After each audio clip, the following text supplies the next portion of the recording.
Ang ganda pala na magiging sekretarya mo eh. How come you were rude? Iniwasan ni Russell ang nakakatawang mata ng kapatid na si Amir.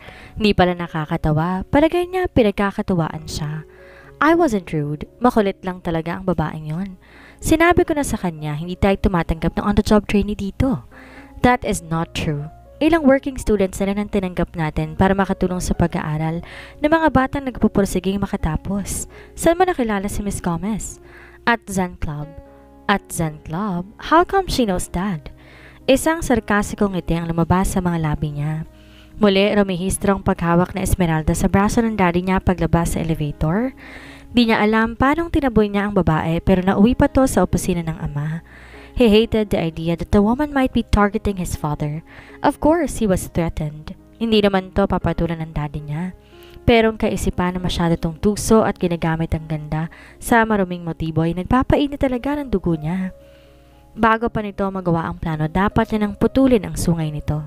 She's charming, isn't she? And seeing her resume, mukhang binuhos na lahat na magagandang katangian niya para mapansin ng HR. Di lang natin sigurado kung totoong mga nakalagay dyan. Muli, sinuri ni Amir ang resume ni Esmeralda. Siya hindi na yon tinignan dahil pakiramdam niya inaakit siya kahit nang nakangiti lamang nitong larawan. Yes, her smile was a combination of innocence and temptation. Di niya matukoy alin ang mas nangingibabaw.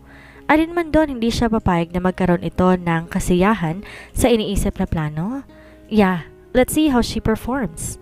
Mabait ka bang boss o terror katulad ni Daddy Zion?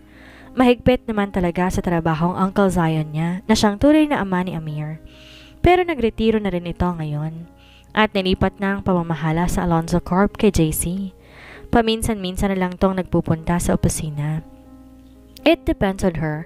I can be her sweetest dream or I can be her worst nightmare. Is that a threat? Tinatanggap ko tong posisyon. Kailangan kong panindigan, hindi ba? She needs to help me. If not, I will find another woman to do her job efficiently. Oo na. Maiba ako. Sino na bang dinidate mo ngayon? I am not interested with anyone. At sa kalagayan ko ngayon, hindi ko siya mabibigyan ng sapat na oras kung sakali man. Oh, come on. Linyahan ko yun dati. Ang sabihin mo, wala ka palang napupusuan sa ngayon. Si Walker ba? Wala ding girlfriend? Ewan ko rin sa mokong na yun kung sino-sinong dinidate. Well, wala namang masama eh. He can date many girls as much as he wants because he's single. Kahit naman ako, hindi ba? Bakit? May bala ka bang maging F-boy? Natatawa nitong tanong. Mas masarap maging faithful, Russell. Hahanap ka lang ng sakit sa ulo kapag nag-away-away yung mga babaeng yan para gustong masilo ka. Wala naman siyang balak magpa-playboy but if he will see Esmeralda everyday, he needs another distraction. Kahit naiinis siya sa babaeng yon, hindi naman ibig sabihin manhid na siya sa idinudulot nitong atraksyon. Bakit naman nila kailangan mag-away-away? Pwede naman nila akong tikman lahat.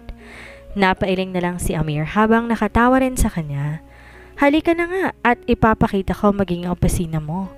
Ayaw ni Dad na gamitin mo ang opisina niya gaya ng dati dahil araw-araw ka na raw papasok. Giniya siya ni Amir sa isa pang silid na halos katabi lamang ng silid nito. Kinaamagahan, maaga siya sa opisina. Inaasahan niyang maaga si Esmeralda dahil unang araw nito at diyak magpapakitang gilas. Pero nagulat siya nang wala ito sa harap ng opisina niya. Tinawagan niyang HR para itanong kung nag-report ba ito doon. Tinanong din niyang security kung dumating na si Miss Gomez. Wala pa ho, Sir Russell. Itatawag ho namin kapag dumating. Di siya mapakali habang naghihintay siya sa pagdating ng daddy at mga uncle niya. Napospone ang meeting nila na dapat kahapon. Kapag hindi dumating si Esmeralda, wala siyang sekretarya. Bakit ba kasi itong kinuha ng daddy niya? It could be that the woman tried to apply in Metro Pacific and got hired. He didn't offer her any compensation. Baka sa opisina ni Terry Chu na offeran ito ng sahod. Bago pa siya makabuo ulit ng akusasyon sa babae, tumunog na ang telepono sa mesa niya. Ito na nga ba maging sekretary ninyo, sir? May bagay hong mas girlfriend nyo eh. Di niya napigilan ng ngumiti. Hindi pa nga niya nakikita kung ano nga ba ang suot nito o kung ano man ang ayos ng buhok nito, but what crossed his mind was how she would look when she's on top of him. Ang aga-aga niyang managinip ng gising. Send her straight to my office because we will have a meeting in 15 minutes. At sa susunod sabihin mo 8:30 ng umagang pasok niya. Naghintay siya ng 8 minuto bago to kumatok. Nagkunwari siyang abala sa laptop niya at di niya to sinulyapan pagpasok. Ang tumambad tuloy sa mata niya ay ang maputi nitong hita dahil sa suot nitong microskirt na kapag umupo, baka kakakitaan na ng singit. Naningkit ang mga mata niya. Sinuri ang kabuuan nito. "Good morning, sir." Office attire naman ang suot nitong light blue polo na ang 3 butones ay nakabukas. She has slender body but filed at the right places. Desente ang suot maliban talaga kung marami ang isip mo. Dahil malalim ang cleavage na nangangahulugan, may kalakihan ang hinaharap. Mas mapula rin ang labi nito ngayon kaysa kahapon. "What time is it, Miss Gomez? Wala ba nag-inform sa'yo kung anong oras ka dapat pumasok?" "Nag-texto ako sa daddy niyo na at kay dad ka nagre-report." "I wasn't informed you are his secretary." Uminit tuloy ang ulo niya nang malamang kinakausap pa nito ang daddy niya. "Leave my office now. Pwede ka bang makinig sandali? I don't need your explanation." He gave me his calling card. Patuloy pa rin itong ipinapaliwanag. "I didn't know your number. Dumaan kasi ako sa school para kunin ang letter of intent na may pirma ng professor namin. Yun kasi ang bilin ng HR kahapon eh. Hindi daw kasi ako po pwedeng magsimula kapag wala yun. Mahigpit daw ang bilin ng daddy mo sa lahat na nag-OJT." Binuksan niyang drawer para kumuha doon ng calling card. Sales executive ang posisyon niya doon dahil yun ang dati niyang trabaho. Ang mahalaga naroon ang cellphone number niya. "You will report for me from now on, Miss Gomez. This is a warning. Isang text o tawag mo lang sa daddy ko, si Santi ka na sa trabaho. I don't care if he was the one who hired you." "Yes, sir." Tinawagan niya ang opisina ni Amir para hiramin ang sekretary nito na magtuturo kay Esmeralda. "Ang aga ng init ng ulo mo. Sa taas ba yan o sa baba?" Biro ni Amir nang di siya humingiti. Naiinis talaga siya kapag naiisip na gustong-gusto ni Esmeralda na ilapit ang sarili sa daddy niya. How was the feeling when Ate Marga visits your office wearing skirt as tiny as that? Tudso niya pabalik sa kuya niya. Isang mahinang tawa ang pinakawalan muna ni Amir. "Gago, wag mong igayang asawa ko dyan. Esmeralda is only 20 years old, isa pa, palaban ng Ate Marga mo. Palagay ko kay Esmeralda, iiyak kapag hinalikan mo." Hindi niya tiyak iyon. She could be wearing a mask, pretending to be naive so she could get more praise. Malalaman niya sa mga susunod na araw kung anong klase itong babae. "Kamusta ang tinuturuan mo?" Tanong ni Amir sa sekretary nito nang mag-report sa kapatid. "She's okay. Excellent in using technology. Mas marami pang alam sa akin pagdating sa Microsoft. Isa lang ang problema natin." Ano yon? Kaagad niyang tanong. "Masyadong maganda. Taob kaming lahat ng sekretary dito eh." Tumawa ang sekretarya pati na ang kuya Amir niya. "Don't worry. I wouldn't trade you for anyone." Sagot naman ni Amir. "Ikaw pa rin ang pinakamagaling na sekretarya para sa akin. And don't worry, she won't stay that long. OJT lang naman ang paka niya dito eh." Pahabol niyang sagot. Kung mamalasin pa, kapag nagkamali tong tawagin ulit o i-text ang daddy niya, hindi to aabot ng 1 linggo. Nagsimula si Esmeralda sa trabaho nang di lumalapit si Russell sa kanya. Mabait naman ang sekretary nakatoka na i-train siya sa pagsagot sa telepono at paggawa ng reports. Mabilis lamang niyang natutunan ang mga yon, hindi sa pagmamalaki. Candidate siya bilang cum laude. Mataas talaga ang ambisyon niyang makapagtapos sa pag-aaral at tumaas ang tingin sa kanya ng mga nakakakilala sa kanila. Kung ang tiya Alma niya gustong kumapit sa mayaman para paangatin ang dignidad, siya ay sa ibang paraan niya gusto na makamit iyon. Masarap naman kasi sa pakiramdam na mas mataas ang tingin ng mga tao sa iyo. "Break time na, Esmeralda. Hindi ka pa ba kakain?" Tanong ni Delia nang sumapit ang 12:00 ng tanghali. Hindi na talaga bumalik si Russell sa opisina mula nang umawalis to ng 9:00. "Ihintayin ko na lang na makabalik si Sir Russell. Kailangan ko din i-report tong mga to eh." Pagdadahilan naman niya na kunwari ay abala pa sa ginagawang report. Wala naman siyang i-report dahil 2 lang ang tumawag sa opisina ni Russell. Pareho pang babae na nakadate yata nito. Kasi simula pa lang nito sa trabaho bilang COO. Nag-lunch out ang mga yon sa Alonzo Hotel kaya huwag mo nang hintayin. Tara sa cafeteria dahil ipapakilala kita doon. Libre kasing pagkain ng katulad nating kanang kamay ng mga boss. Totoo? Makakatipid tayo niyan. Kung ganon, hindi kasi siya nagbaon ng kanin at ulam dahil di niya mapanindigan ang pagiging sosyalera niya. Titiisin na lang sana niya ang magastos na pag-order sa mga food app o ang paglabas para kumain sa may kamahalang restaurant kahit mag-isa lang. Oo, kaya tara na bago pa tayo maubusan ng ulam. Mabilis maubos ang pork belly doon. Sumabay siya kay Delia na bumaba sa elevator at kumain sa cafeteria. Totoo ngang napakaraming empleyado sa Alonzo Corp at dahil micro skirt ang suot niya, di mag-iwasan na nagsipulan ng ilang kalalakihan doon. Pakilala mo naman kami sa kasama mo, Delia.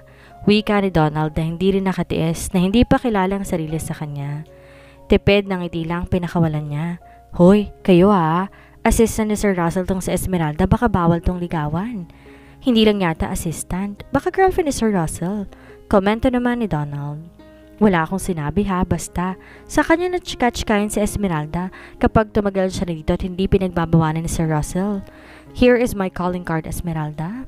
Hindi pa rin nagpaawat si Donald. Kung mahihirapan kang sumakay pa uwi mamaya, pwede naman kitang ihatid. Thank you, pero susundin kasi ako ng tita ko pag uwi. Pag-iwas niya naman. Wala siyang in-entertain na maniligaw kahit minsan dahil tiyak kagagalitan lamang din siya ng tiyahin. At dahil targeted niyang si Russell ang maging boyfriend. Mas dalong di na siya nag-entertain pa ng iba. Umupo sila ni Dalla sa pandalawahang mesa para wala na makisalo sa table nila na mga lalaking gusto siyang kulitin at makilala. Huwag kang padadala sa sinasabi ng mga yan. Lahat na ng babaeng maganda na nag-a-apply dito dinidiskartehan eh. Komento nito. Alam ko naman yun. Tsaka hindi naman ako nagpunta rito para magpaligaw. Tama ka dyan. Pwede ka naman mag-entertain ng suitors. Di naman maiwasan yon dahil sa ganda mong yan. Pero saka na pag tumagal ka na dito at nakilatis mo na sino mang seryoso. Bata ka pa naman. Madali kang mapapaniwala ng mga yan. Hindi naman siguro, Ate Del.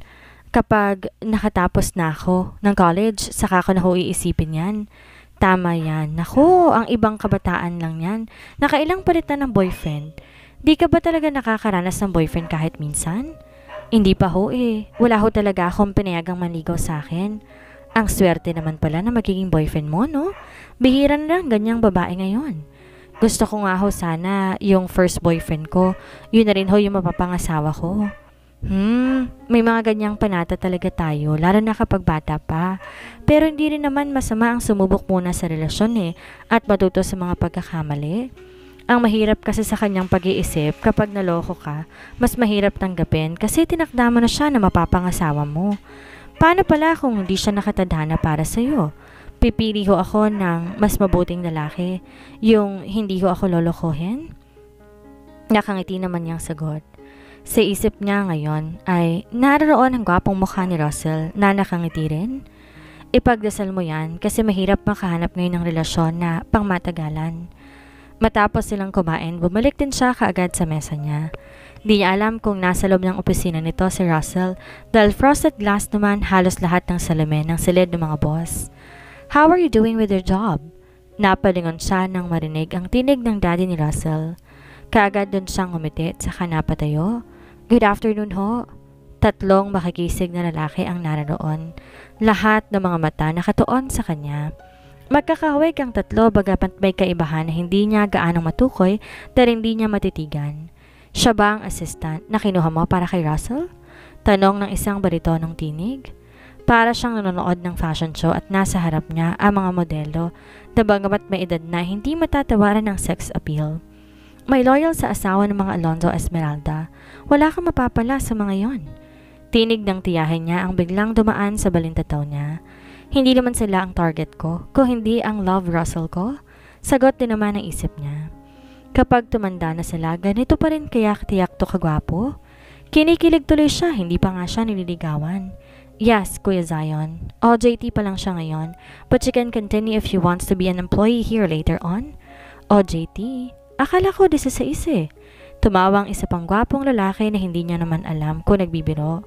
Well, mukha naman siyang teenager pa rin. Thank you for that compliment, sir. You're welcome, kiddo. I'm Dr. Dante Alonzo, by the way. Tinanggap niya ang pakikipagkamay nito pero bigla namang sumulpot ang lalaki na kanina pa niya hinihintay na dumating. Katulad ng dati, nakakunot lang ang noon nito. Nag-usap-usap ang mga to ng bahagyang lumayo hanggang sa mawala na sa paningin niya. Pagbalik ni Russell, ito na lamang mag-isa. Narinig na lang niya mamaya makikita ulit ang mga to sa isang dinner ng buong pamilya. Pasalamat ka kasama mga uncle ko nang kinausap mong daddy ko. Kung hindi, si Santi ka na kagad sa trabaho. Lumakad to patungo sa silid kaya mabilis siyang sumunod. Ano bang problema kung kausapin ko ang daddy mo? Curious niyang tanong. Di talaga niya maintindihan bakit may warning itong ganon. I saw how you hold his hand while inside the elevator. Inside the elevator? May mga CCTV bang elevator ninyo? Of course, that is for security purposes, Miss Gomez. Then, you're lying. Humawak ako sa kamay ng daddy niyo dahil biglang sumabit ang takong ko sa elevator. Kung ibang pagkakakilala mo sa akin, siguro naman, maayos ang pagkakakilala mo sa daddy mo. Nang bababae ba siya para mangamba ka ng ganyan? Never. Kaya wag kang umasang mapapansin ka niya at gagawin ka niyang kept woman. He loves my mother so much, she would never cheat on her. Kaya wag ka ring OA dahil wala akong gusto sa daddy mo. Sa'yo, pwede pa. Hininaan niya ang huling sinabi dahil hindi naman niya kayang aminin yon kay Russell.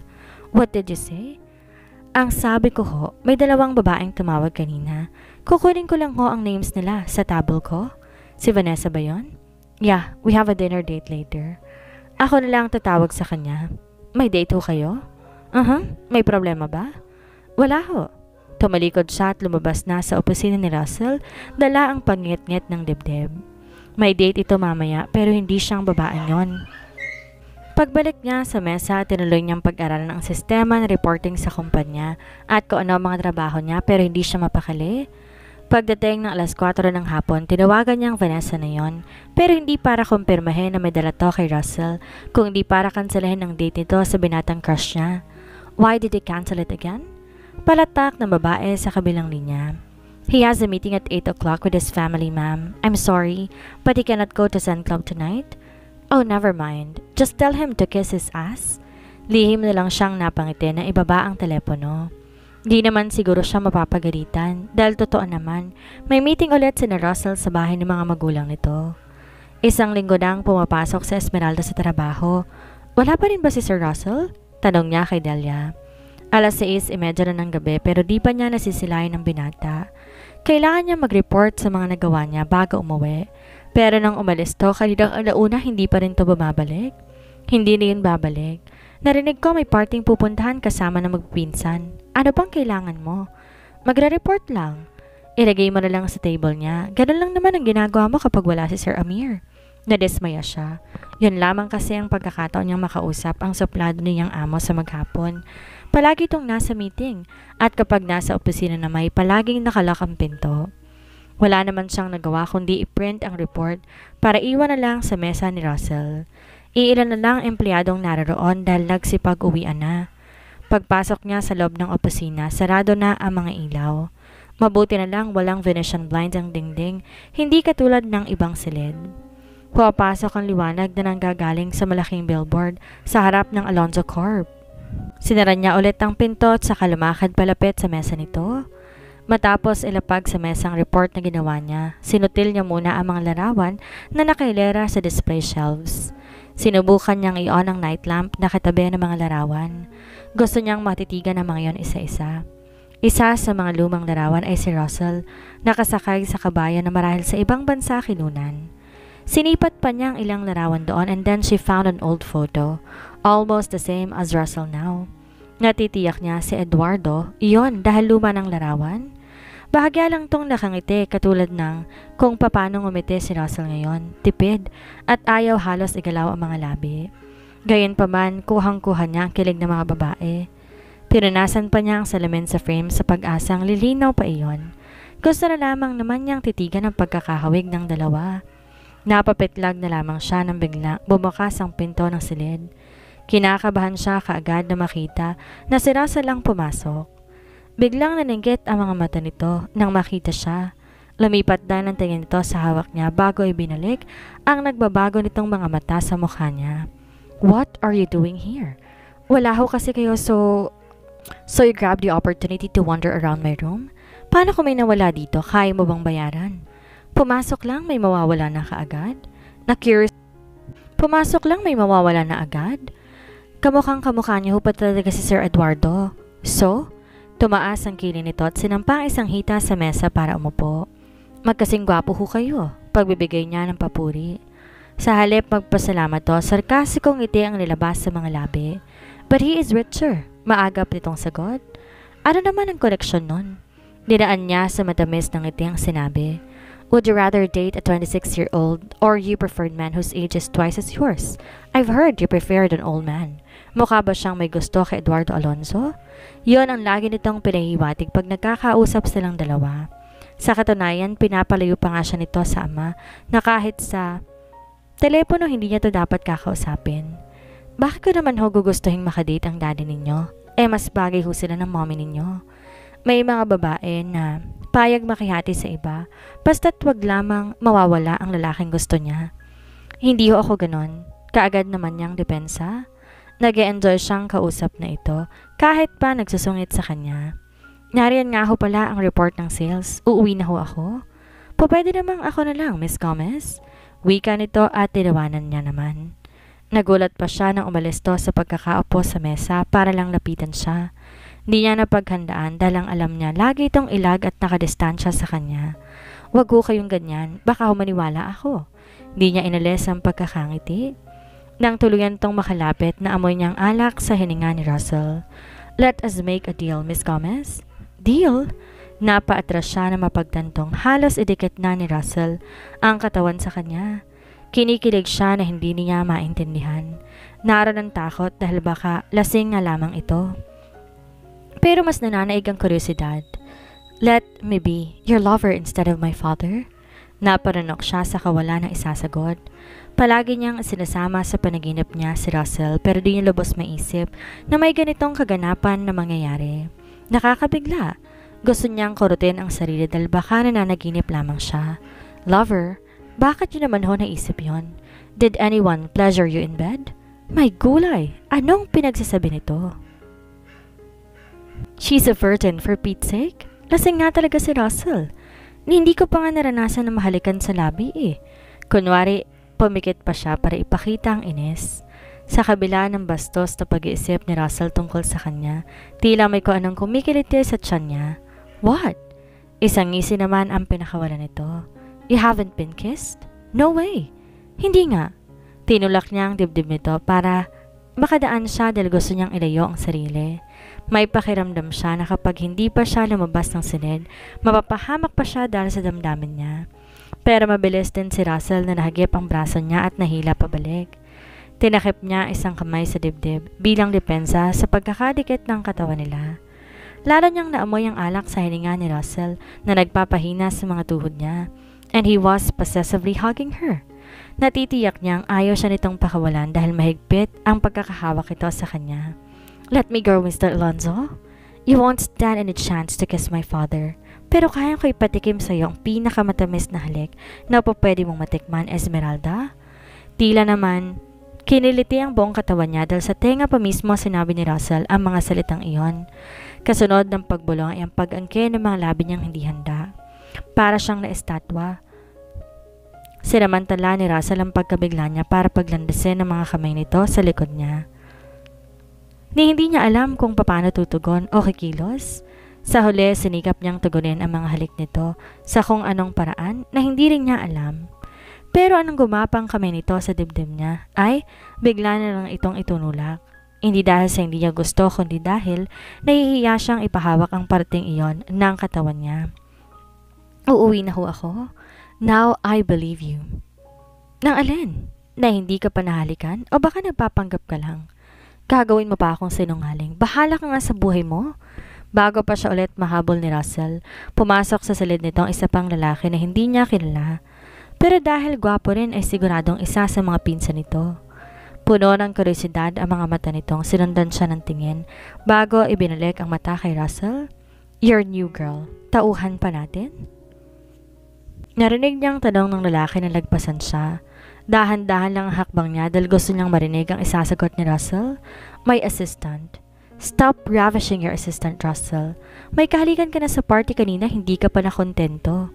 Nasaktan siya sa narinig. Kung may kahalikan si Russell kanina sa party, ngayon naman ay siya. Ibig sabihin dala lamang iyon ang kalasingan. Kinuha niya ang bag sa mesa niya, saka tuloy-tuloy na nagtungo na sa elevator. Kung paano niya haharapin si Russell bukas pagkatapos ng paghalik nito sa kanya, hindi niya alam. Gusto niyang kiligin pero malabo kung may gusto ba talaga si Russell sa kanya, kaya siya hinalikan. Kung di niya narinig na may ibang babae itong hinulikan kanina, baka maniwala pa siyang pareho sila ng nararamdaman. Baka sa halip na siya ang maakit kay Russell, siya ang madagit ito tapos iiwan siyang luhaan. Hanggang makarating siya sa bahay ng tiya Alma niya at makahiga siya sa kama, dala-dala pa rin niya ang pakiramdam kung paano siya halikan ni Russell kanina. Wag lang siyang madudula sa tiyahin niya dahil malalagot siyang talaga.